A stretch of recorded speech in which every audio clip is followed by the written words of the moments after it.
Les prix à la pompe n'ont jamais été aussi élevés et ça pourrait bien continuer à augmenter.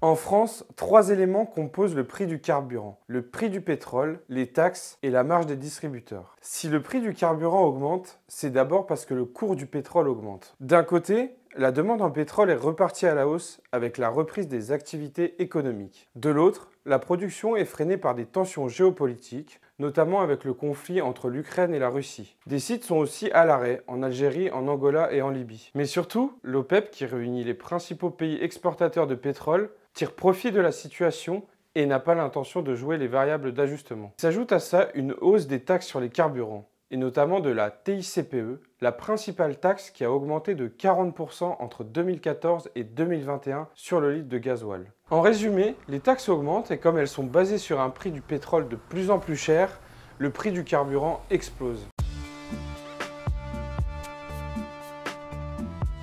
Alors certains nous disent qu'il faut impérativement baisser les taxes sur le carburant.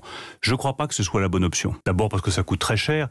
1 centime de baisse du litre de carburant, c'est un demi-milliard d'euros. Donc vous voyez bien que c'est très coûteux pour un résultat que les Français ne verront pas. La taxe sur le carburant est l'une des plus importantes recettes de l'État. À elle seule, la TICPE rapporte 17 milliards d'euros par an.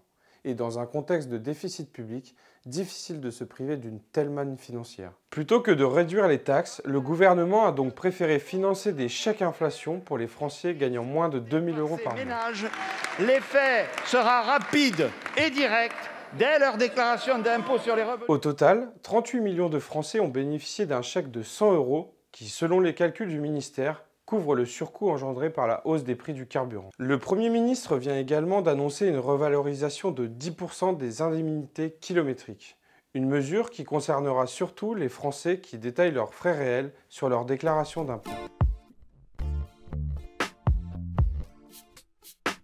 C'est difficile à dire parce que les prix du pétrole sont particulièrement volatiles. En tout cas, si le carburant n'a jamais été aussi cher, le prix du baril de pétrole n'a pas atteint son record historique puisqu'il avait dépassé les 147 $ en 2008. On sait aussi que l'OPEP n'a pas prévu d'ouvrir les vannes. Lors des dernières négociations, ils se sont même fixés des quotas de production à ne pas dépasser. Et on peut difficilement s'attendre à une baisse de la demande parce que toute l'économie mondiale repose sur la production de pétrole.